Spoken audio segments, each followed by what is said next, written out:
Danger is such an important part of monster movies, disaster movies, and action movies. In the past, you have said to me that if things are too CGI-y, then it completely disconnects you from the danger and removes the tension. Correct. Specifically, you were talking about Tintin, right? The one that I remember was you were watching Tintin and you said it's the fact that everything is motion capture and it's all very realistic and all of that, but it's still CG, means that all of that danger is removed. Like, I don't feel the characters are ever in any real danger. Right. It's the sort of midway point between actually doing something in live action or having your brain accept the fact that it's completely animation. It's the uncanny valley. Yeah. While that's a fully animated movie, you've also said this to me about other movies, live action movies. Uncharted, where everything is so clearly green screen, CGI and all that there is no stunt happening. There's no real danger to the characters. Like when you watch Tom Cruise getting slammed into a car, or an airplane is taking off and he's holding on to it, or he's climbing up the side of a very, very big building, he's doing it for real. Right. So my question here is, what movies have you really been taken out of by the lack of tangible danger, and what movies have really succeeded in putting you in the situation and giving you like that spine-tingling feeling of, being in a very perilous situation with a character? None. Would you like me to tell you mine? Yeah, sure. Okay, go fine. ahead. So I was actually thinking about Jurassic Park. Obviously because that's the episode that we're doing. Right. But I was thinking about the animatronic T-Rex, coming down on the car, and there's the teeth, and you can see that they're very closely interacting with them, and there's this great moment where the animatronic T-Rex comes down to the window and Lex points the flashlight in its eye, and when the pupil dilates in that moment, it's noticed this movement, and there's a danger and an interaction there with what's going on that's very tangible. So that always makes me go all spine tingly. Things that have made me feel less so, and if we're talking about this series in particular, is Jurassic Park 3. They've come to like this very, very long fence, like electrical fence that's off. And the dinosaur is behind them, and it breaks. Spinosaurus, whatever the flip. And they find a hole in the fence, and they go through, and then suddenly the dinosaur breaks through the fence. And there's a shot where they run into a hut or a building, and they close the door, and you can see the dinosaur closing in on them as they're closing the door. But the danger there is just seeping out of the scene as it's progressing. So that's like for me. The issue with Jurassic Park 3 is that it's so frenetic and fast that they don't give any time whatsoever to the tension. To sort of build or anything. Because that moment in Jurassic Park 1 where the T-Rex is like, ripping the car apart, that's CG. But they've earned that CG moment. I'm already invested in the danger of it, not only because it's such very successful CGI, but also, the fact that they had that whole thing where it was animatronic first in the close-up shots and in the interacting shots with the actors. Right. So, yeah, pretty cool. So I got a couple of examples of movies that used practical effects or practical stunts that made me feel the danger. For example, there's that shot in Mission Impossible Ghost Protocol where Tom Cruise starts to go out onto the ledge and the camera follows him, and then you get that and then feeling. Tilts down so that you see the entire building from a bird's eye view. Are you afraid of heights? Yes, I am. I am as well. I'm definitely afraid so of heights. that I saw that in the cinema, and you get that that sort of tension in your feet. Yeah, and it kind of travels up to your calves, and then you get it in the pit of your stomach. And and then your sphincter tightens. Yeah, exactly. I wanted to say that in a non kind of. Oh, sorry, non-rude way. Please continue. No, be better than sphincter me. is a perfect way to describe that. What That's were the you clinical going term. to say? I was going to say my butthole contracts.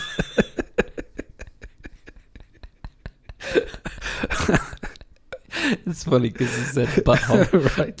Anyway, There's also that moment that I've talked about many times that I'm not sure if it's if they've added in the cars, like there's that scene in Baby Driver when he reverses. They added in a truck there to make it look like he could have crashed into something if he wasn't so skilled. He makes it right by the skin of his teeth. So there's that moment in Casino Royale at the airport where he jumps off the petrol truck. It's practical. And he rolls away, but I think that they may have edged those cars closer together to make it look like he was about to get run over. I really want that to be a practical shot. Me too, but it's so beautiful. Every time I go, ugh. An inch of a mistake and that stuntman's head would have been watermelon. Yeah. Really, like that scene, I saw it in the cinema and Sai heard me go like that. But every time we watch it. And every time I watch it, because I saw it in the trailer and I've seen it so many times, but in context, it always makes me catch my breath. It's so amazing. And that is the power of a practical stunt. Yeah. And also the build-up of tension. Right. It's about proper scene blocking as well, because if you have an action scene that's properly blocked and clearly, if the camera's shaking all over the place and everything's not a close-up CG and everything's blurry. Yeah. Yeah. And you have it's very clearly the actor and he's about to, they set it up that these two things are coming towards each other and he has to jump off and it's very clear what the outcome needs to be. Right. But the fact that he makes it through those two is very... Yeah, it's like using the visual language of cinema to sort of to elicit an emotion, which is what cinema is supposed to do. Yeah. Even if it's not the actor doing the stunts, like for example the Hercules in The Living Daylights. Yeah. You've got these two stuntmen hanging out the back of a plane. That's an incredible stunt, even to this day. With all of the stuff that Tom Cruise has done since, and many other stuntmen and women in the film industry, that is still a breathtaking stunt because they were hanging out the back of a Hercules. And to counter that, my wife and I watched Uncharted the other night. Yeah, and that is a plane sequence that is obviously inspired by The Living Daylights and is almost entirely green screen and CG. Yeah. And it just, there's always a moment where you have a CG stuntman that does a flip in the air and the camera kind of flips with them, and it always looks kind of rubbery. It's really funny because I think in the game, that scene is also very heavily... in Uncharted 3, it's very heavily based off of that. You can tell The Living Daylights from the yellow sort of ladder-like thing that covers the crates that you can use to climb up and climb back into the plane after you've fallen out. There's a lot of that stuff, and he's also I think it's in Yemen. That whole level, that whole sequence.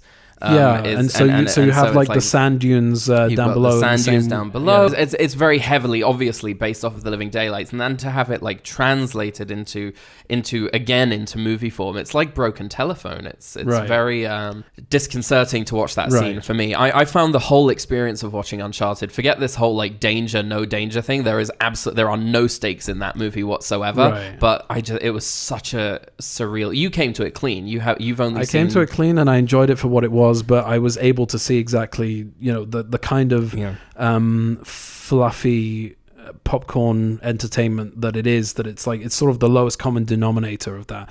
But at the same time, I really like Tom Holland, which brings me to the other side of it, which is that there is a lot of that kind of artificiality in Marvel movies. Yeah. But because it's all so fantastic and out there, superheroes and whatnot, so you can accept it. Yeah.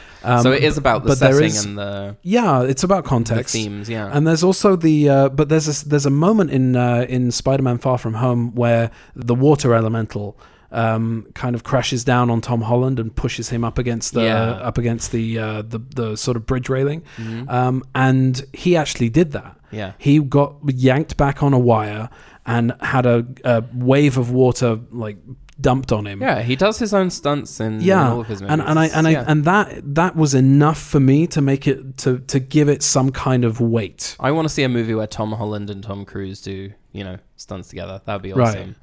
Right.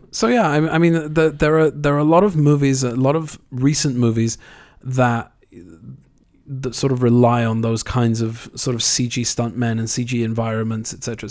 That for example, Superman, the original Superman movie, and even Superman Returns, were, an actor, Brandon Routh. An actor? Brandon Routh or Christopher Reeve that are in a harness on a blue screen or a green screen, and you have that connection with a real physical person that they're flying, which gives the audience that feeling of flying. It gives that fantasy of like, I'm in the air with them. Whereas all of the stuff that, unfortunately, that's the way I feel, because a lot of people really love the Hans Zimmer track Flight, and they love that whole moment in Man of Steel where Henry Cavill starts flying. But I didn't feel any connection with that because most of the time it was a CG stuntman flying. Yeah, it's I'm kind of conflicted on that one, because the scene is very affecting for me just because of how it's the first time we've ever seen Superman flying at the speeds that he should be speeding at. Right. Like, you know, apart from Brandon Routh crashing through the airplane wing, which is the most spine-tingling Superman movie ever committed to film, and I stand by that.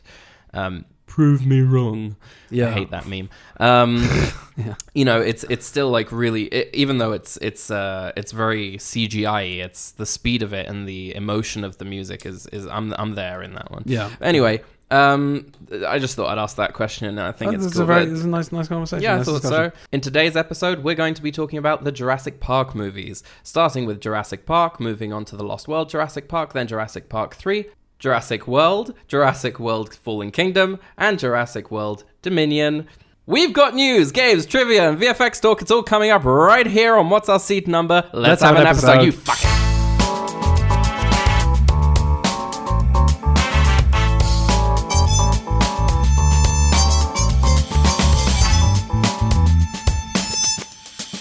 What's Our Seat Number? Hello and welcome to What's Our Seat Number, the only podcast around that is not only worried about whether or not it could, it stops to think if it should.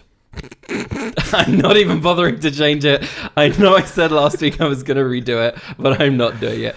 I worked on it last night. I deserve to have my say as well. My name is Simon. You can call me Si. I'm a 3D artist and game developer and not concerned with the butterfly effect. You know, a butterfly can flap its wings in Peking, and in Central Park you get rain instead of sunshine. Why? I gotta do first. I'm gonna do first, a little flyby. I'm sure before watching movies I was able to form a coherent thought that didn't involve a quote from Jurassic Park somehow. And with me, as always, is the only man on the planet who doesn't need to check underneath all of the dinosaurs' skirts to make sure that they're female, who doesn't say the magic words and hates this hacker crap. He is definitely a clever girl who spared no expense. It's filmmaker, podcaster, and my brother, Johnny Gross. Hello, John. That was really good. Thank you. I just feel it's a flow from A to Z. It was very good. Very good. Very good. I don't know. Don't start that again.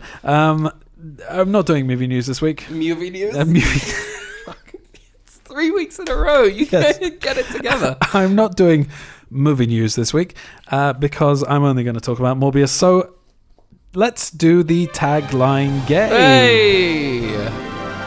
And as we did with the Batman episode, I'm going to give you 6 taglines that you're going to have to arrange in the correct order. Wait. Just before we get into this. Yes. For all of you listening, right?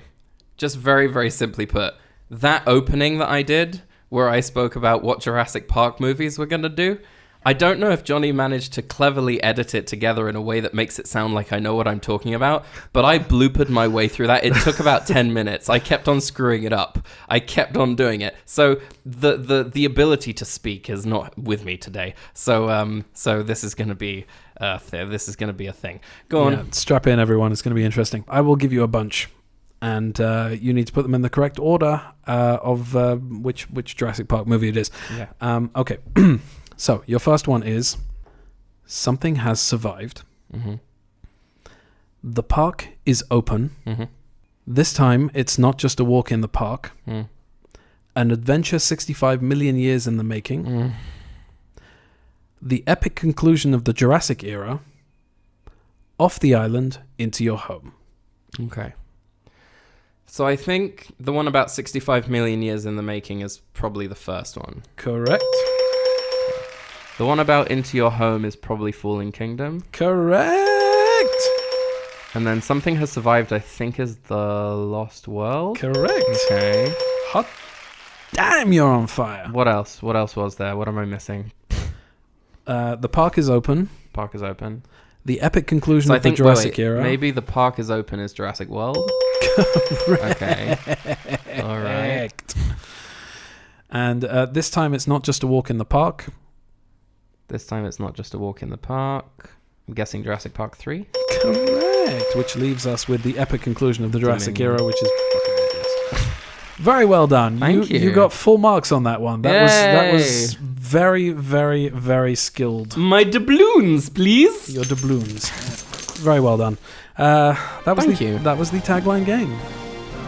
Let's talk first about all the movies as a whole. Okay. I would like to first figure out exactly where you're holding in terms of your ranking.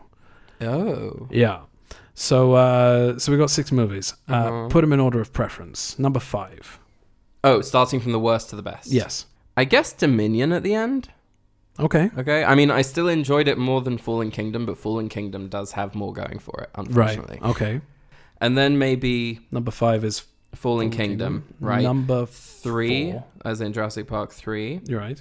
Then Jurassic World, then The Lost World, Jurassic Park, and then Jurassic Park. That's hilarious. Is that exactly your list? Nice. Very good. Yeah, that's how I feel. Obviously, Yay. Yeah, I think the first 2 Jurassic Park movies, having been directed by Spielberg, they're in a league of their own, as it were. And then comes Jurassic World, which I think is a hair better than Jurassic Park 3. And then the other 2 are just they're at the bottom of the pile, I'm afraid. But yeah. I think in general, I will say this, that due to people like Chris Pratt, they're just it's a very entertaining franchise just in general. So I can sit down and watch any of the Jurassic Park movies and be entertained. Yeah. They all do what they're supposed to do. Yeah, they all do what they're supposed to do. I'd like to talk about the first trilogy, like 1, 2, 3. Mm-hmm. But because the third one is so disjointed, we'll really talk about the first 2 and then the third one as an add-on. Okay, so let's start with context. Okay. All right. So I didn't see Jurassic Park when it came out originally in 93. I would have been 10 years old. It would have been perfect. It would have been perfect for me. I remember seeing lots and lots of soda. I remember that I saw a lot of advertising. There were those like sort of McDonald's ads that they had for the little toys. There were lunch boxes. There were trailers, all sorts of things that came out, and I just wasn't particularly interested. I don't think dinosaurs were a thing for me when I was a kid. Yeah. So I got a bunch of VHS tapes from our brother-in-law. And I would say around about 96, 97. Mm-hmm. So he gave me Top Gun. Yeah. He gave me Mission Impossible. And he gave me Jurassic Park. And chucking that VHS in was the first time I'd ever seen it. And I sat there from beginning to end, completely entranced, sweaty palms all the way through. Because I was a fairly young kid, and it's basically a horror movie. It's a monster movie. Yeah. What's going to happen to the goat? And I just thought that it was masterful. I really loved it, and I think, if I'm not mistaken, the first thing I did after finishing it was rewind it and watch it again. Really? Yeah. Okay. And then that same time, obsess much. Around the same time, Lost World Jurassic Park came out, and I went to it. That was in that sort of period when I was going to the Bellevue by myself, the Bellevue Cinema, and I think that I watched it as a sort of a secondary choice because I wanted to go and see Conspiracy Theory, but that was a 15, and I was 14. You couldn't go, yeah. Yeah, and I wasn't allowed in, so I said, well, fine, just give me a ticket to the Lost World then.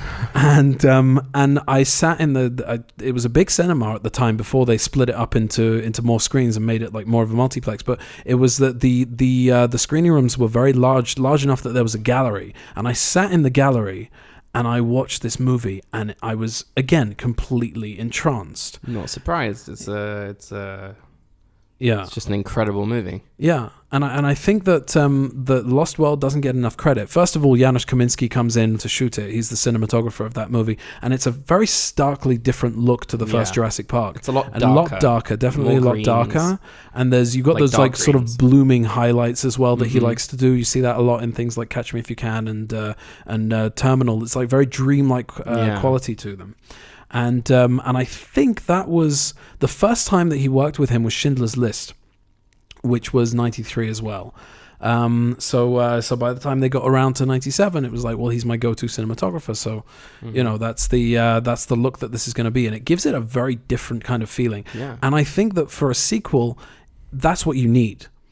And I just remember that like there were certain scenes that were very, very intense for me. And I thought that while Jeff Goldblum in the first movie is very much a comedic character, and he has a few heroic moments, in this movie he's haunted, and he's traumatized, and he's 100% the hero. And he doesn't get to do that in a lot of other movies that he's in.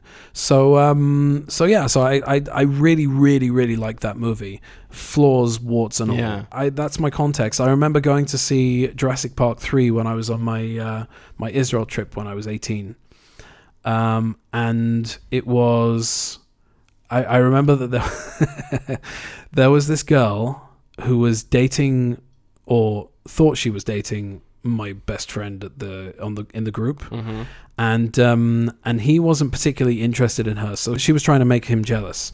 So she was hanging off me the entire time, the entire trip. She was like hanging off my arm, and she insisted on sitting next to me during Jurassic Park 3, and I don't know, we said this before in the intro that there's a lack of tension in Jurassic Park 3. So whereas I may have jumped a couple of times during the Spielberg Jurassic Parks, during this movie there wasn't a single jump, and she was like grabbing my arm and screaming at every single dinosaur appearance. Jeez. And I was just like, please get off me. I wasn't interested in her. I wasn't interested in her, and I knew that like, that she was trying to make him jealous. And shall we go? You want to go lie down on the couch and we'll talk this through? Yeah. But that's what I remember of Jurassic Park 3, and I vividly remember that shot where all of the characters are standing kind of in a line, and the camera like glides between them and focuses on each of them until it gets to Alan Grant.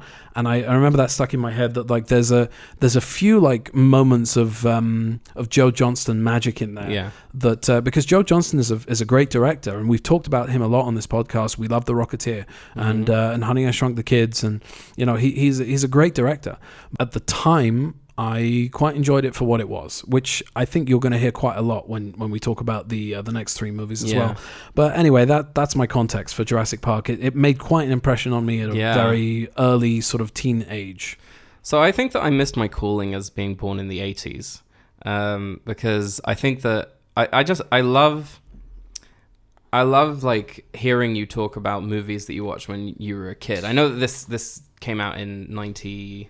The first movie came out in 93, but like the fact that you were born in 91 means that you couldn't have seen it at the time. I was still not old enough to see it, right? So I feel like a lot of movies that like I wish that we would have grown up like very closer together, like just so that we could have actually watched those movies when they were coming out.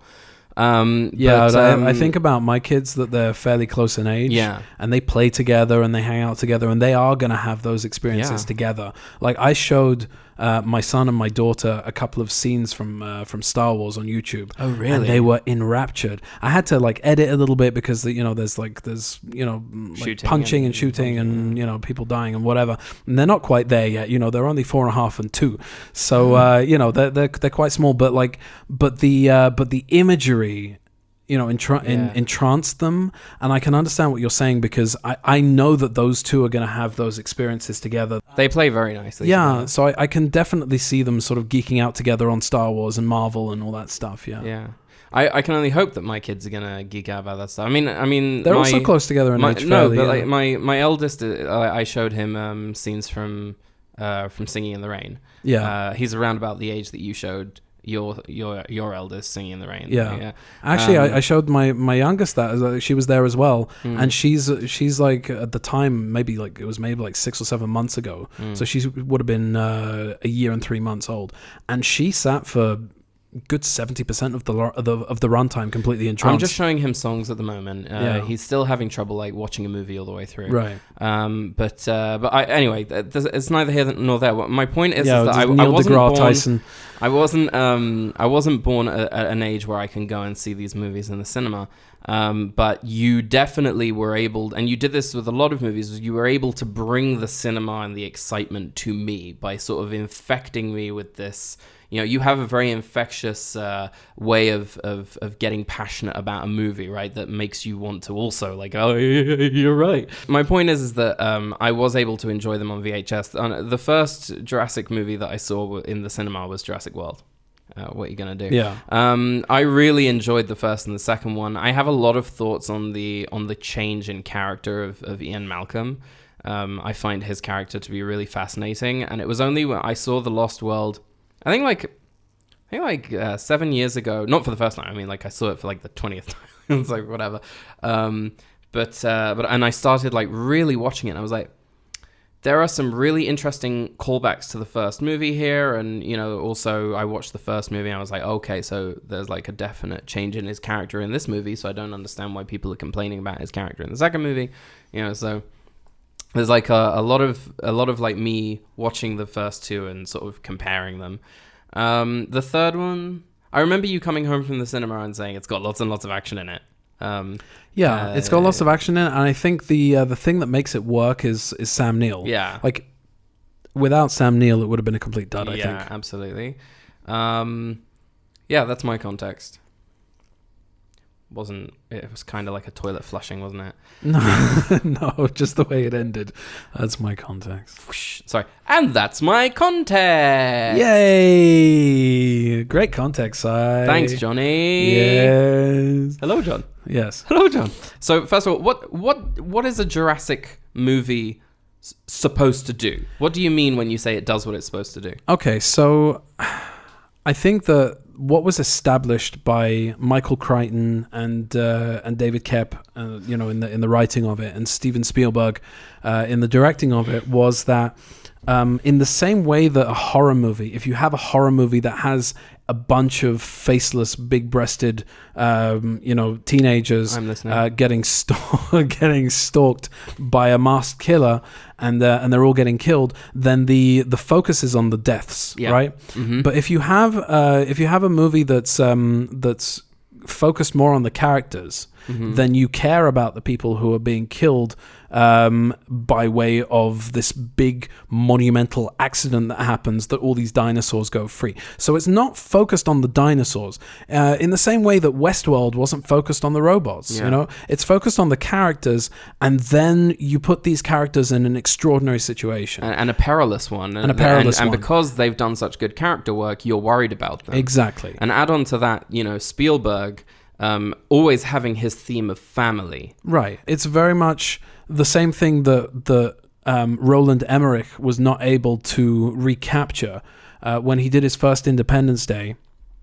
It was a cheesy disaster movie, but you still had characters that you cared about. Namely Jeff Goldblum, obviously.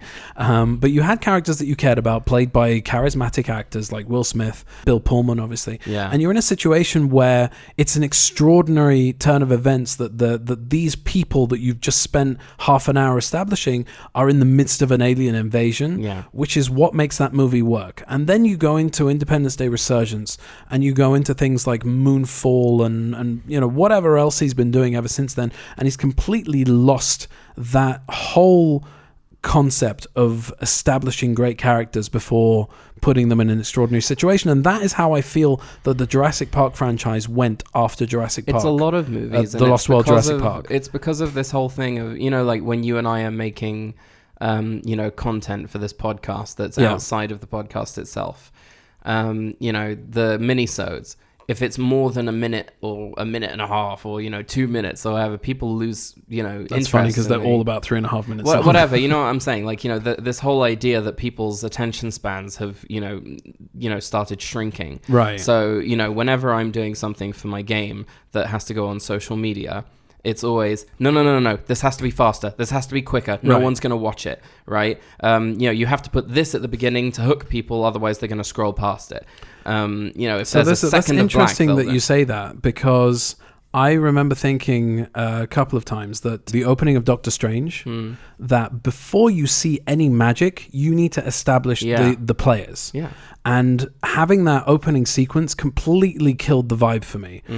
If I was to watch it from after that opening sequence onward, it would have worked just fine. And the same feeling I had with Uncharted as well. They weren't confident enough in their characters to be able to say, let's start it from when Nate and Sam are kids, and then have that whole fade into Tom Holland, and then show him in the bar, and then show him meeting Sully, etc., etc., etc. They had to flash forward to the plane sequence to open the movie. Why? Well, here's my thing about that. I mean, I know why. You have to hook the audience. Yeah, exactly. What's the hook? What's the angle? What's the conflict? Right. Like real quick. And the thing is that you and your wife made a short film, which is very Spielbergian in it's very influenced by Spielberg, and it's very, the camera angles and also the way that you plot the characters is very similar. It's very family based. You have this whole sequence at the beginning, way before you get to it's called the Dream Factory, and before they actually get to the fantasy element of it, there's establishing shots of envelopes and rejection letters. Right. He's a comic book artist. He's working on factory diagrams, for washing machines or whatever it is.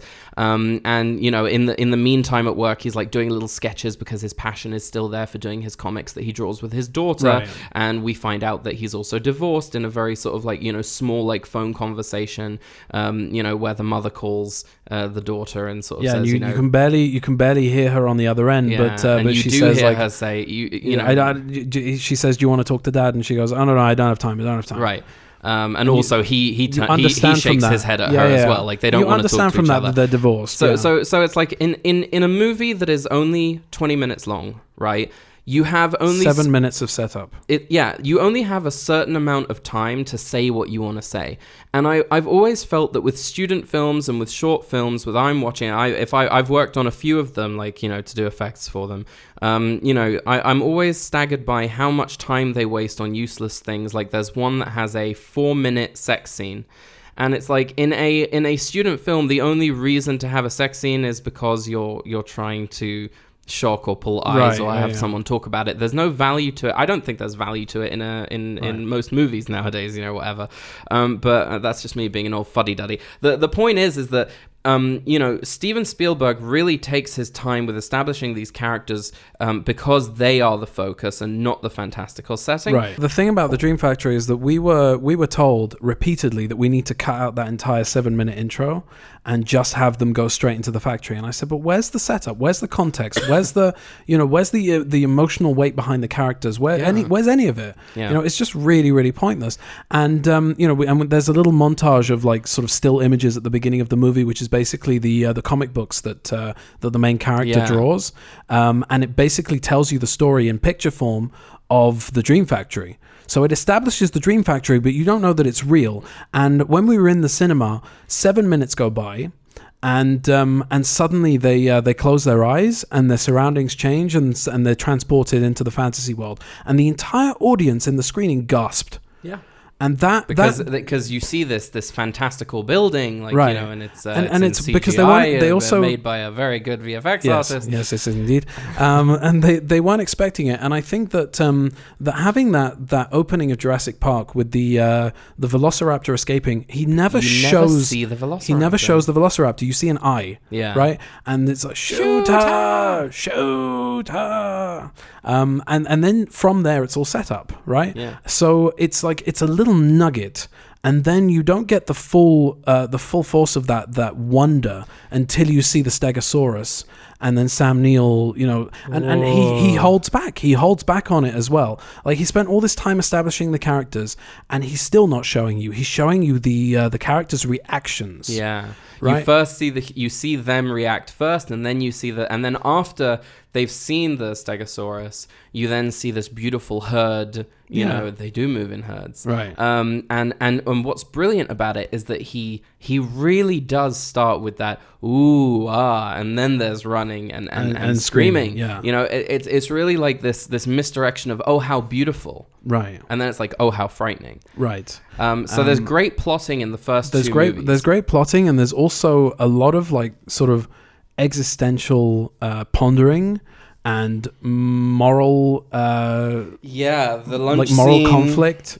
Yeah, it's all about like and look, to be honest, nowadays that's those kinds of things are a dime a dozen. You see things like Almost Human, about like sort of creating artificial intelligence that can think for itself, and does that make it human, and does that make it okay to lord it over them?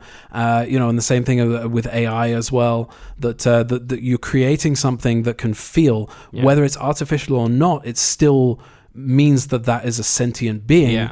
And it's something that my wife always says to me, like, that she's not particularly interested in that. So every time we come across a movie or a TV show that has that as a theme, she's like, I don't get it. But there's a lot of that kind of idea in Jurassic Park of like, you're creating something. In the same way of when you have kids as well, that like some parents feel like they own their children and they can make them do things that make the parents happy. And in this case, it's also like you've given birth to these animals who have been extinct for millions and millions of years, and where's the morality in that? And you're keeping them captive. Waving it around like a kid who's found his dad's gun. Right, exactly. So that's part of the reason that made the first Jurassic Park so electric. It's not just the CGI dinosaurs, which were a brand new concept at the time, being able to... so little of that. Right, like there's about 15 minutes of it, and the T-Rex doesn't show up until about an hour into the movie. True. And as we said in the last episode, it is mostly animatronic in that opening moment where it bends down to the car, and you see like there's a lot of animatronic work going on there.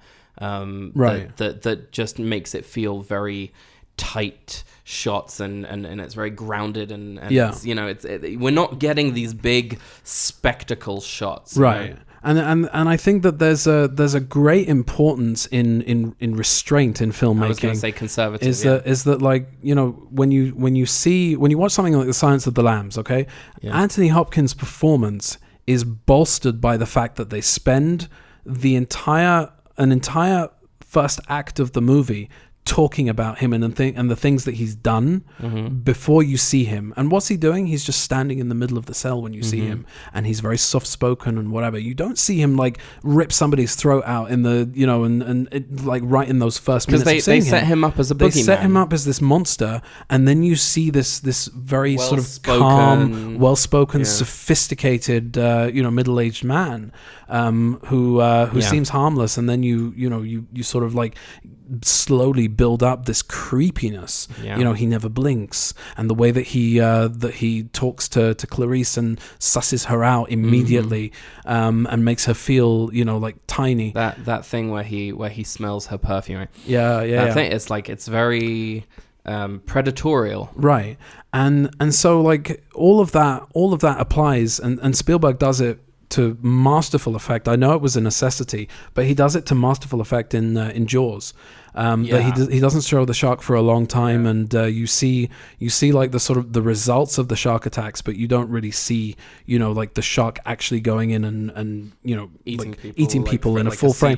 And I feel like it's something that's very much lacking in today's cinema, because everything has to be instantly gratified. You have to show everything in the first few minutes of the movie, and everything has to be like massive. All the time. It's where we say what you don't see is more frightening than what you can see. And it's also why I've repeatedly said that James Wan's Conjuring movies, his first two Conjuring movies, are some of the greatest supernatural horror that I've seen in so many years, because he uses that kind of restraint. His build-up of tension is really like, it's happening to you, but it still gets you. And he establishes when it happens. And he establishes characters that you really, really care about. Which was also the masterstroke of Casino Royale as well. Is that like It wasn't just action. It was he's like Craig and Purvis and Wade and Haggis. They all sort of came together to establish Bond as a human being, flesh and blood, who could be hurt. Yeah. Which is the reason why those action scenes have weight. And the same thing with Ethan Hunt, that he's fallible, and he can fall and hurt himself, and that sometimes his gadgets don't work, and he still makes it through. He's not like James Bond who comes really in. Needs the gadget. Yeah, that he like swings on the Burj Khalifa and like hits his head on the window, and like then, Jeremy Renner catches him. Yeah. There's a lot of great stuff, and in the second movie, it's got that same amazing characterization and attention and the same to amount of restraint as well, and the father-daughter relationship and all of that, and I wanted to talk about the Ian Malcolm thing, because I've read and I've heard a lot of complaints about how different he is from who he was in the first movie, and it's like if you watch the movie and if you're paying attention, he's only joking around until he's attacked, until he injures his leg, because when he's lying on the table, he's no longer cracking wise, he's no longer making jokes, he's no longer. That's what it is. That's his arc in the first movie. If you watch the helicopter shot at the end of the movie, they're all sort of sitting there in the same way that that Dutch does at the end of Predator. Mm-hmm. It's like sort of sitting there very quietly. The events of the movie have really traumatized them, and you can see it on their faces. Yeah. Aside from that Spielbergian touch of the Sam kids Neill falling asleep on him, and he smiles. He smiles and whatever, but you can tell that they've been traumatized, and it's like it's a very similar idea to the way that Tom Hanks plays the closing scene in Captain Phillips. Mm-hmm. That you want to feel that these traumatic events have actually had an effect on the characters. You don't feel like it's it's like after every like action movie, they're like, oh, I've just been killing a bunch of people and now I'm going to be fine. It's traumatizing. And then you go into the Lost World, and I think what Spielberg did with that character and what Jeff Goldblum did with that character is very, very smart, and it's a natural evolution of that character. Yeah. I was like just wondering to myself, are there any like movies where somebody, I'm trying to think of it, whether there's a movie where someone has been through so much that they fall asleep at the end, and then I'm like, The Lost World.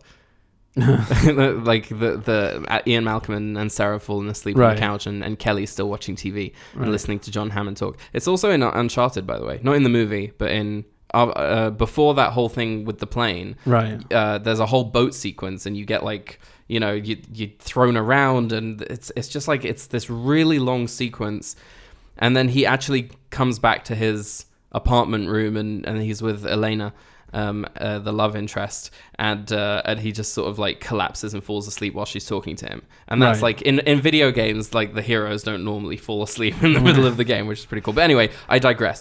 The point is that he there is precedent for him behaving the way that he's behaving. He's very serious in the second movie. He still cracks wise. He's still making jokes. Wise.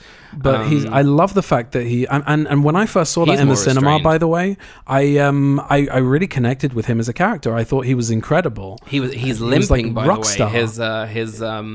His injury from the first movie. It carries over. He in the book.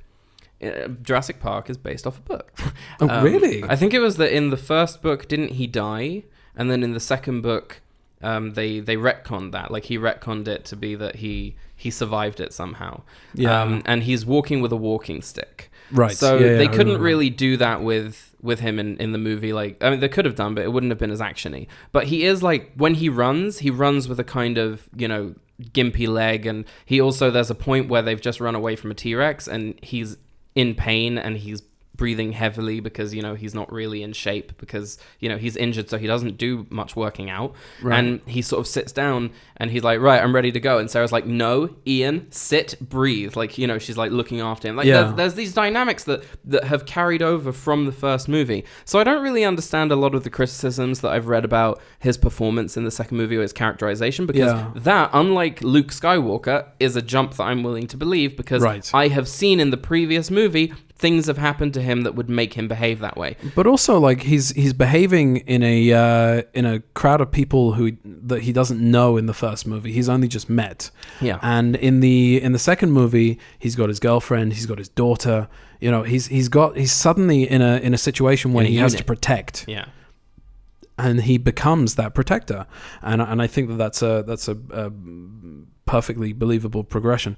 I also think that the Lost World has some of the best set pieces in the entire franchise. The baby T-Rex that they're repairing the leg, and it's sort of like all around the trailer, all of that stuff going on around the trailer, and then the trailer getting knocked off the and side they're of on the cliff. rope, and the trailer falls down while they're holding onto the rope, and Eddie gets eaten. The whole sequence, brilliant. And absolutely that moment where they climb to the top and then they're like helped up is like that moment of relief and breathing. Again, we're talking about pacing. Right. You know, how the director is balancing between character development, action sequences, and then rest to allow the audience and the characters to rest. Because if you just go from action, you know, to also, you know, think about it like a curve. You can't have it dip too low into like something that slows down to the point of boredom, like, you know, Locusts.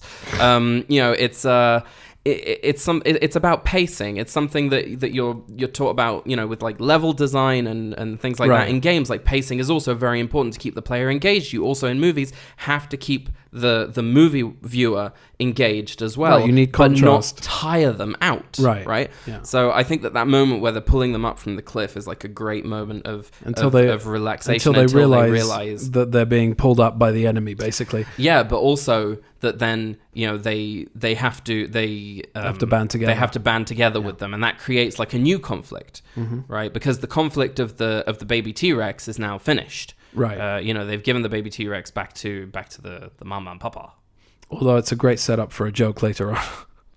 What's the joke later on that it sets up? That they've got the baby T-Rex again. You. Yeah, so the T-Rex is gonna see us with our baby, and he's gonna be like, "You." Yeah. See, he is making a lot of jokes. There's some great lines, and his performance is brilliant.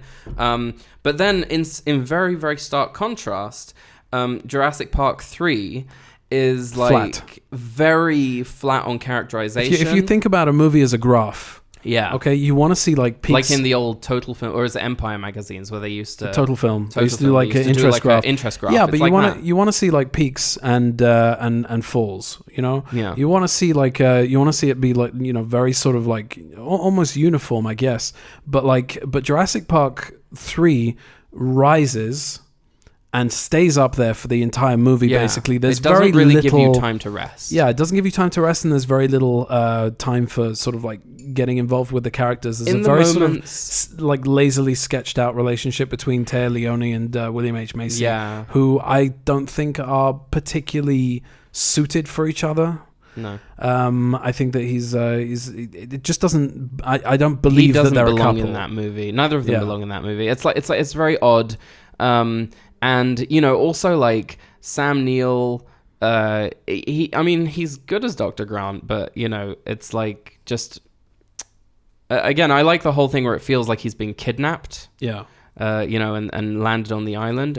Not that it feels like that. That's what it is. Yeah. And he's sort of tricked into being on the island. But I think that the problem for me with that movie is that even the moments of calm are very... They're not spaced out in a way that works with the high intensity scenes, and there's also so much more of the high intensity scenes that no actual character development occurs during those moments of calm. So, you know, it's just very... And also that it's very telling that that Jurassic Park 3 is basically made up of set pieces that were leftovers from the other two movies. Yeah, exactly. So that's basically what Jurassic Park 3 is. It's leftovers. Isn't the pterodactyl thing something that was supposed to appear in The Lost World or something? Yes, it was. Right. Yeah. Possibly even Jurassic Park. I'm not sure. I mean, look, it's worked sometimes. Like, for example, the minecart chase in Temple of Doom was supposed to be in Raiders. Oh, cool. But it was repurposed, and it fits perfectly. Yeah, it's really good. Doom. Speaking of which, I just want to point out that we need to do an Indiana Jones episode. Yeah.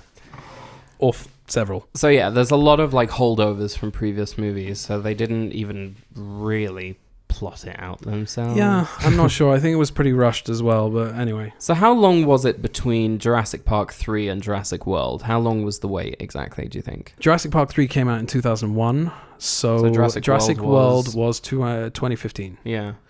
So there's a big space in between, and also Colin Trevorrow, who directed Jurassic World and Jurassic World Dominion, was hot shit after having done Safety Not Guaranteed, which is a nice little movie, and it was a nice idea of like the idea of that, you know, that Hammond was, Hammond's experiment completely and utterly failed. Yeah. Right. And the dinosaurs escaped, and they basically said, you're not going to get to open this park. This is dangerous. And you think about it, that sort of 15 years later, after the events of Jurassic Park 3, that somebody actually did open the park, and what would happen if it was a fully functional park and there were customers and, you know, full of people, and the dinosaurs escaped. So in that respect, it's kind of it's kind of an interesting take on it. Yeah. On the other hand, it basically repeats all of the various beats of the but it's set up to do that because it's set in an amusement park. It's set up to do that, but within that structure, create interesting moments and set pieces, such as the raptor chase on the bike, the new bioengineering of a new kind of dinosaur that's like a mixture between it was the Indominus Rex, mixed between a raptor and a T-Rex or something. It's you know, frightening. I've seen it a few times, but it's not one that I revisit regularly. Right, I've only seen it once, I think, in the cinema. I don't remember if I've seen it since, but I remember it pretty well. And I think that the whole thing with the round spheres, the glass spheres, it recreates that whole T-Rex scene. Where the T-Rex comes down with his teeth and is like, you know, trying to eat them through the glass. Like that's, but it's creating innovation within established tropes, which I think is, you know, look, again, I'm always going to bring back video games into it because I am a game developer. I always have video games on the brain. Yeah, you're fine. So, don't apologize for it. I didn't apologize. You didn't hear me apologize for it, did you? You apologize for it all the time. Yeah. But basically, there are a lot of games that retread, like for example, Uncharted is Tomb Raider with a male protagonist, and Tomb Raider is Indiana Jones with a female protagonist. Exactly, right? Yeah. So it's that whole retranslation thing. It's the meats. But the pitch. thing is that they then said, okay, but let's actually make this a different character from Indiana Jones, and he's much more. You know the thing about Indiana Jones where he in the first movie. In Raiders, he jumps across the gap, but he misses it, and he fails the jump, and he grabs onto this plant, and he's like, "Oh, I got this," and then it starts like giving way, and he's like, "Oh shit," and he makes that face. Right. That is the essence of the Uncharted series. They based all of Nathan Drake's behavior around that. That's why his famous line is always, "Oh crap," because you know he's always like being he's missing jumps, and even when he runs in just the regular character animations, you see him trip over rocks all the time. So the whole point is that, you know, innovation within established tropes is something that, when done right, can be extremely successful. And I think in the case of Jurassic World and certain video games and other movies as well, it can be very, very successful. Which brings me to Fallen Kingdom. Oh, you right. No. As you've said, there are some really interesting moments. I would have liked it if we could have had just the whole movie be like a horror movie, like a Jurassic Park, like Haunted Mansion movie. It's a very similar kind of thing that we were talking about with Jurassic World Dominion, in that it's two halves of two completely different movies. Stories, yeah. It could be either the island volcano erupting, and that entire movie could have been a pressure cooker of like, we need to get off the island before the volcano erupts, which, to be honest, even though there would have been a contrivance to get them onto the island, I think that's a movie that I would have been interested in watching. Because it's also the haunted house. It's also part disaster movie, right? Because it's a volcano, and it's mashing up those two things together. Right. Although there is that wonderful thing where he's running away and he's telling them to run. It's like the Indiana Jones, like, Jack, start the engine. So when he's running away from the smoke behind him, he's like, go, run. It's very, very. I think that's an homage to that. I could be wrong. So what it is that there's some very interesting elements within those movies, but they're both completely unfocused. It's what I would like to call an ideas man movie, right? Like someone who was able to come up with a concept that really worked, but they weren't able to choose one or to execute it very well.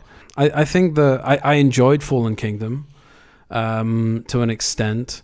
And I think that entire sequence on the island is a demo worthy for any Blu-ray player or 4K player. It's gorgeous. All that stuff is gorgeous. It is pretty. But like, there's definitely a sort of lapse in logic and character decisions that that sort of bring us to Jurassic World, and we talked about that in previous episode as well. There are certain things that ruin it for me somewhat, and the first few scenes of that movie I can't stand because it's such a contrivance. It just makes me go, there is no legitimate reason for y'all to be mixing with dinos again. Okay, none. There is no reason for you to go out there. Just leave it alone. Have you not seen the previous movies in the franchise, guys? Yeah, leave it alone. Natural selection has made its choice. Let the dinos be extinct once again. It was not supposed to be in the first place. The dinosaurs had their chance, and they were selected for extinction. Selected. Life, finds a way. There it is. So anyway, that brings us to Jurassic World Dominion, which if you haven't listened to the previous episode, stop this and go back and listen to it, because we go into it in depth. I want to talk about your top 5 Jurassic Park franchise moments. Oh, that's I should have thought about that before, because I didn't come prepared on this one. Okay. Johnny's making a face. I got you. I broke your brain with that, didn't I? Yes, you did. Do you wanna tell them what that is? Well, if you watch the minisode... But they didn't. We already established no one's watching Nobody watched the minisode. So Sai said, when we did a spoof of the whole Alan Grant checking out the Stegosaurus scene, where we come up to the S Planet, which is our local cinema that has an IMAX, and I look at it with wonder, and I take off my glasses, and I go, they have an IMAX? And you say... they have an IMAX. And then you went, it's a Jurassic Park reference. That's the movie we're going to see. And that made you laugh, did it? Yeah, it made me laugh. All right. That's it. So my top 5 Jurassic moments. Coming in at number 5, I think the haunted house thing in Fallen Kingdom. I'll put that at the end, because I think there are better moments. No, I change it. Number 5 would be the pterodactyl sequence, and in the third movie, where Billy jumps off and opens up a parachute, Troy. And he starts just weaving in and out of the to save the kid. It's like really, I think that's a really cool moment. It's very it's fun. It's a fun moment to watch. Coming in at number 4. We have the haunted mansion thing. I think that's a really cool sequence, and you're right, and it's very gothic, and it stands out in a good way. Coming in at number 3, the raptors in the grass in the Lost World. Oh, I forgot about that. Yeah. Coming in at number 2, the whole sequence with the T-Rex coming out in Jurassic Park and, taking out that car and knocking the car off the cliff and all the way into, we need to get out of this tree. And then, we're back in the car again. That whole sequence, that whole segment is brilliant every single time. Yep. Coming in at number 1 is the lunch scene in Jurassic Park. I know it's a quiet scene. moment, and it's a dialogue scene, but it is so well done and crafted and acted. I brought you in to defend me from these animals, and the only one I have on my side is the blood-sucking lawyer. Thank you. Yeah. I think Malcolm's speech is awesome. I love how Ellie and Dr. Grant are trying to sorry, I don't afford her the same courtesy, do I? Dr. Sattler and Dr. Grant, right? Are giving their performance as well. I just think the whole thing's great, and just watching John Hammond's face as they're pulling apart his dream. It's like you can relate to that if you've ever been given feedback on something that you've worked really hard on and you think it's brilliant. and then someone gives you feedback, and then you're like, no, you don't understand what I'm trying to do. Yeah, that's my own. Go on, time for you. Coming in at number 5. Okay, so I didn't really put these in any particular order, but I will try. I will try and order them for you. So coming in at number 5. No. Coming in at number 5. Owen and Claire in the cage with the T-Rex in Jurassic World Fallen Kingdom. I thought that scene was in equal measures hilarious and intense. Do you know what? I'd like to swap that out with my number 5. You can't swap anything. I don't want the pterodactyls anymore, Johnny. Okay, all right. You can have it. Yay. Enjoy. Okay. No, so now you have to change yours if you've given it to me. No, I'm joking. Keep going. Coming in at number 4. Okay. Owen Grady in Jurassic World 1 on the motorbike with the Raptors. Okay. That's just pretty damn good. Brilliant. It's pretty damn good. Brilliant. Number 3. Coming in at number 3. Okay, we have Dennis Nedry's death. Okay, I really like that scene. And he really does get what's coming to him. I really wish I'd had time to think about this question. Coming in at number 2. Coming in at number 2. The trailer hanging over the side of the cliff in the Lost World. Damn it, all of my choices sound bad now. No, they don't. They're really good, really good. And coming in at number 1. The T-Rex attack from Jurassic Park. I wanted to put that as number 1, but I just really, really, really like that dialogue sequence. And also there's that scene that we always quote with, where Ian Malcolm is explaining the butterfly effect to Ellie Sattler. The Tyrannosaur doesn't park patterns, the park schedules, the essence of chaos.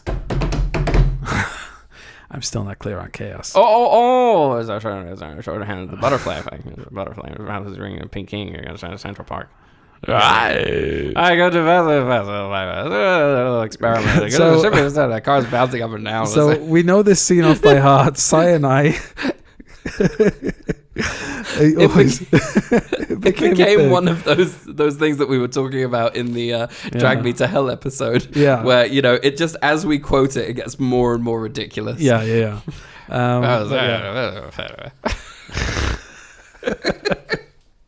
And now it's time for Trivia Corner. We have some Trivia Corner for you. And most of it is about, I think all of it is about the first movie. All right. Here we go. I'm listening. Michael Crichton intended John Hammond to be a dark Walt Disney. Oh. Mm-hmm. Okay. He didn't come off that way. He comes off... Michael Crichton intended John Hammond. No, he does come off that way because doesn't he die in the book? He does. He does, yeah. When Hurricane Iniki hit, the cast and crew were all required to move into the ballroom of the hotel in which they were staying. Sir Richard Attenborough, however, stayed in his hotel room and slept through the entire event. When asked how he could possibly have done this, Attenborough replied, "My dear boy, I survived the Blitz." Brilliant. Yeah. Dear listeners, I apologize. There was a knock at the door, and Johnny is now opening his received Blu-ray or 4K edition of the... It's not 4K? Yeah. It's the 4K edition of the Indiana Jones trilogy. Bring it to me now. Thank you, Phil. And he's opening the Amazon packet. He's orgasming as he takes it out, and he is very, very excited for it. We bring this to you. Oh, it is pretty. That is very nice. 4-movie collection. What the deuce? Let it go. Can't. It's rubbish. Okay. Yep. So where were we? Oh, yes, Trivia Corner. Yeah. Trivia Corner. Okay. When Michael Crichton was asked why the novel has Jurassic in the title and has a dinosaur from the Cretaceous period on the cover, he replied that it had never occurred to him and admitted that it was just the best-looking design. Yeah. There you go. Okay. John Williams scored the movie at the end of February 1993 and recorded it a month later. He felt he needed to write pieces that would convey a sense of awe and fascination, given it dealt with the overwhelming happiness and excitement that would emerge from seeing live dinosaurs. And let me tell you... I think he managed. Let's have a little short discussion about the composers of the Jurassic Park franchise. John Williams obviously established the entire tone with Jurassic Park and and the Lost World, Jurassic Park. See, you do it too. Yeah. In Jurassic Park 3, we had we had Don Davis, who had just recently scored The Matrix. Oh. Who I'm not sure was very good casting. It's okay. It's not amazing. I don't remember it, if that's There you go. And the other 3 Jurassic movies, the World movies, were scored all by Michael Giacchino, who is a great composer, and brought in a few, sort of gothic vocals, like the sort of choral chanting in the second one, and he's brought a lot to it. But nobody ever comes close. And Giacchino also did this with Star Wars, when he scored Rogue One, and you just can't quite make the leap to the heights of John Williams. Right, because that guy lives in the Pantheon. He is a genius. And that's where he shall remain. Okay. Ariana Richards, who played Lex, audition consisted of standing in front of a camera and screaming wildly. Wow. Steven Spielberg wanted to see how she could show fear. Richards remembers, "I heard later on that Steven had watched a few girls on tape that day, and I was the only one who ended up waking up his sleeping wife off the couch, and she came running through the hallway to see if the kids were all right." So that's how she got cast. Nice. Am I correct in thinking that she was supposed to be in Dominion or something? Or Kelly was supposed to be in Dominion? There were talks of Tim being in Dominion. I think he posted something on his Twitter. But obviously that never happened. And there was something else that never happened. I sent it to you yesterday. There was this really interesting prologue. Yeah, that was released, I think, a year ago or something like that, of all the dinosaurs living in the wild. Yeah. It's all very silent and mesmerizing, and then the sort of the contrast of that, of the dinosaur, of a T-Rex kind of breaking into the drive-in, and being framed against the movie screen, and et cetera, and being chased down by helicopters. And I thought to myself, that really should have been the opening of Dominion. Yeah. I don't understand why it wasn't. Anyway, Steven Spielberg was in the very early stages of pre-production for the movie ER, based on a Michael Crichton novel. When he heard about the Jurassic Park book, he subsequently dumped what he was doing to make this movie, and afterwards he returned to ER and helped develop it into the hit television series that it became. Interesting. Very interesting. I never knew that. Yeah. Interesting thing about just going to the whole, why didn't they use that prologue? Oh, okay. Sorry. Yeah, sorry. I was just thinking about, I read that in this one, in Dominion, they actually allowed a lot of audience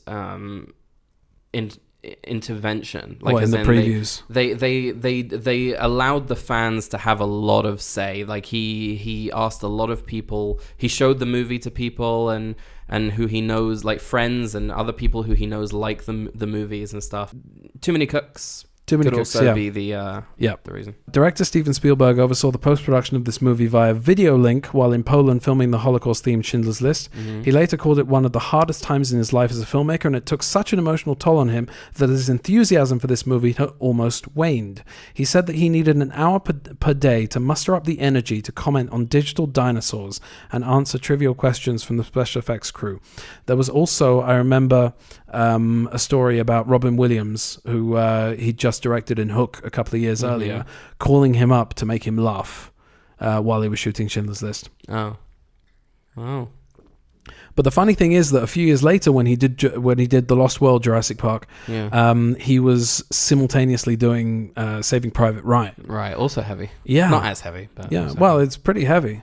But anyway, the Triceratops dung didn't smell at all. It was made of clay, mud, and straw. It was drizzled in honey and papayas, so flies would swarm near it. Brilliant. Despite being called Jurassic Park, the dinosaurs only have around 15 minutes of screen time. 9 minutes are Stan Winston's animatronics, and 6 minutes of it is Industrial Light and Magic CGI.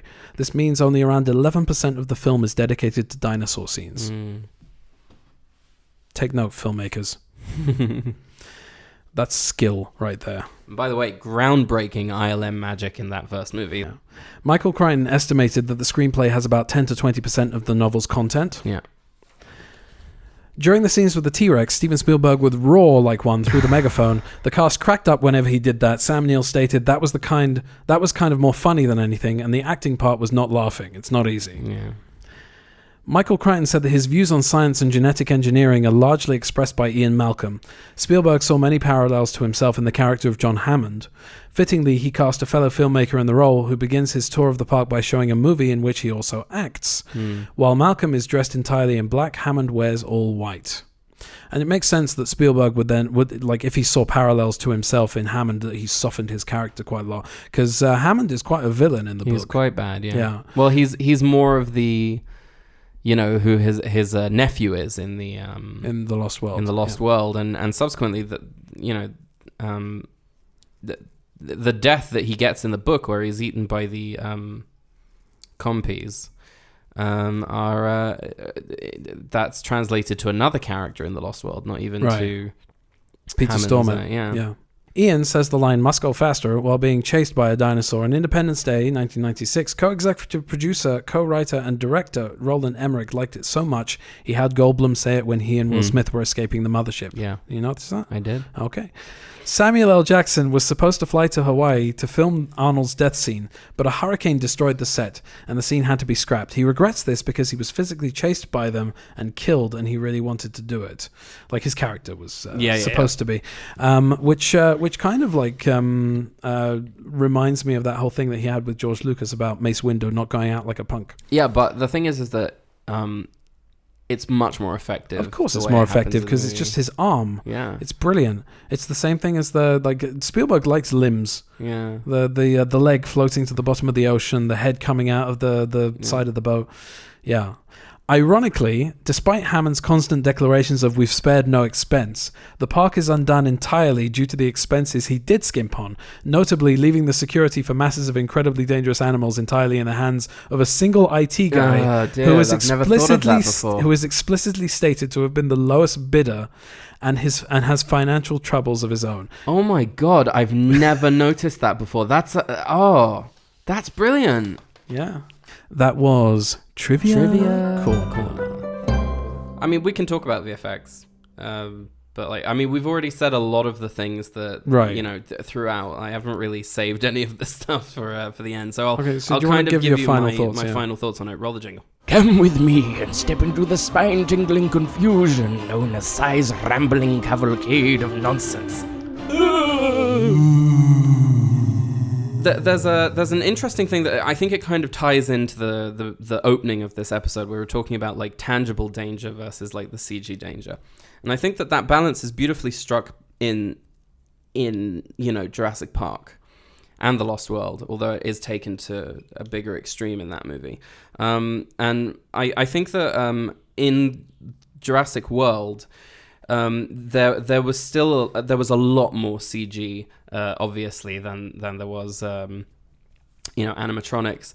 ILM did some groundbreaking work, especially on that T-Rex at the end, fighting the Velociraptors is very famously spoken about, and also Corridor Crew do a whole like thing on it. I think there was a frame where one of the Velociraptors didn't render, and so it disappears for a frame. I saw that. Yeah, and think about like how long it took to render those frames out. You couldn't do it again; they couldn't fix it. So just to provide a little bit of context here, like when I'm editing something, it can sometimes take an hour and a half or something to render out a 10-minute video or something, and there are times when the computer kind of stutters, so you can't really see what you're editing in real time, and when you play it through, you don't always see what it's actually going to export at the end. So when you export the final file, and you watch the final file after like an hour and a half of export or whatever it is, and then you start to find mistakes, it's like, oh God, now I have to go back and do it all over again. It's exactly the same with 3D,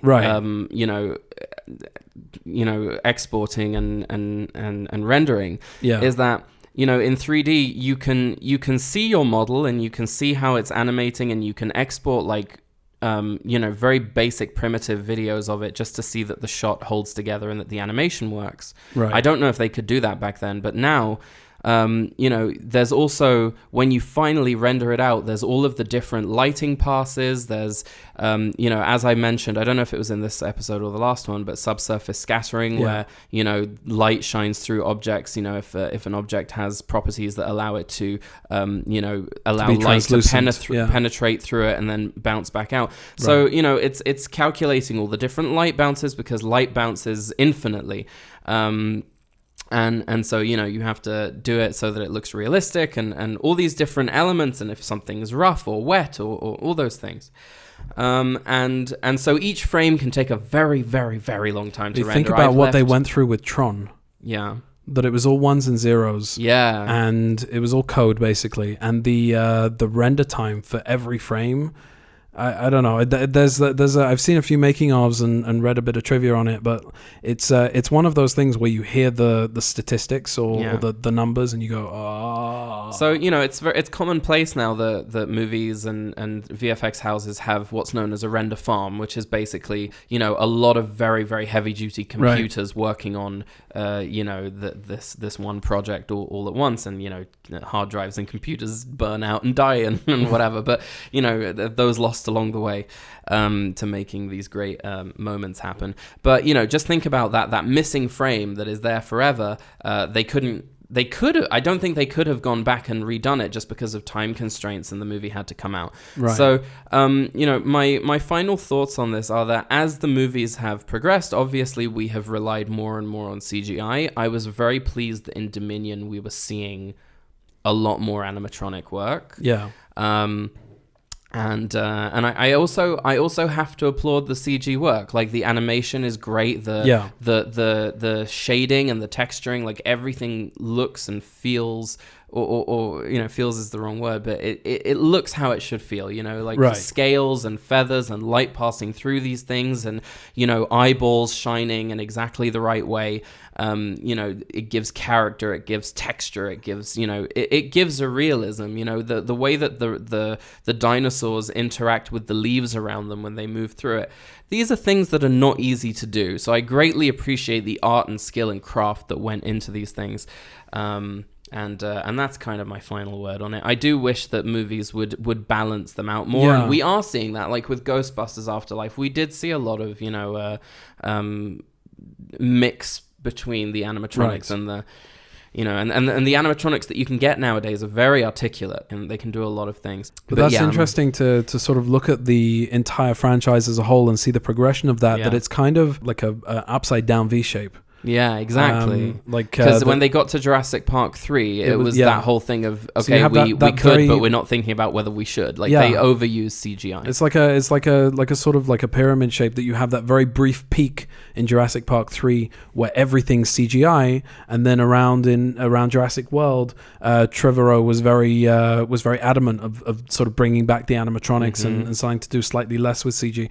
But it just is the climate nowadays that you have these entire shots, entire sequences that go through being entirely CG.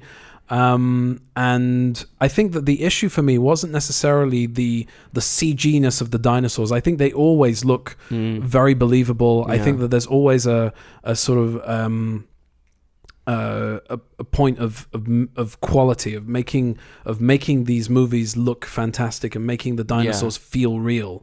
But the issue for me was that there were too many dinosaurs and not enough nuance. Yeah. So while the look of them is fantastic, I just feel like there's not enough sort of restraint in these movies to give specific characters heroic or well-deserved deaths that are sort of the kinds of things that you remember. It's just a bunch of people getting eaten by dinosaurs. Yeah. So it's like it just feels to me very unfocused. Yeah. But I never had a problem with the effects in any of these movies. But there are moments when you look at a shot and you go, "Why is this CG?" Like that's usually the question that comes across to me.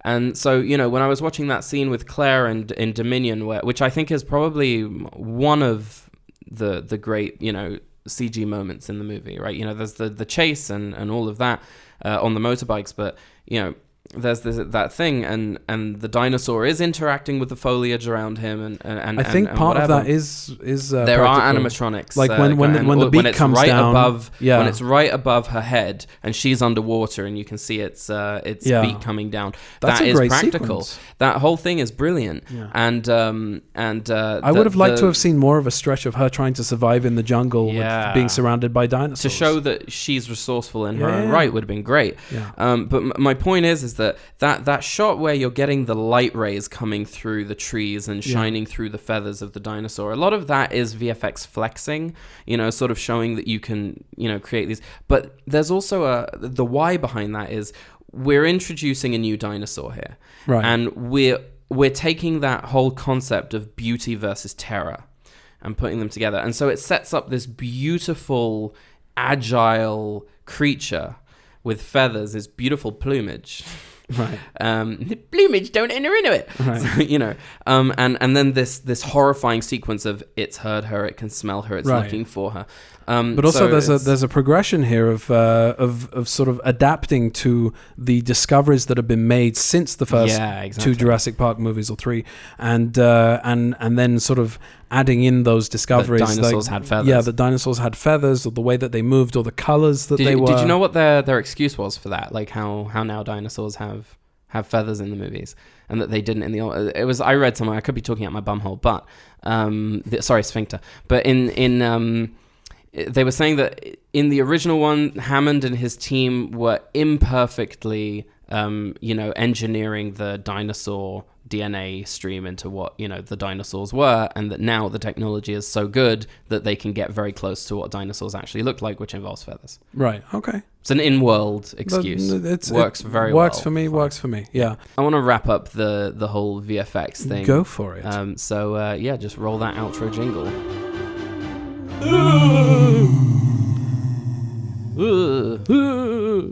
So that was our look at the Jurassic Park franchise. Yeah. Thought that was quite epic. That was quite pretty good. That was quite good. And I think I don't think we did it in 2 hours like we did the Batman one. No. Yeah. So people won't fall asleep. Yes. Or they might. If you use this podcast to fall asleep, then I'm fine with that. At least you're listening. I mean, it still registers as a download. Yeah, it does. Anyway, so don't forget to like, subscribe, review, rate, all that stuff. Yeah, you don't have to do that. I'm going to actually put the... Yeah. All right. Yeah. Bye-bye. Okay, bye.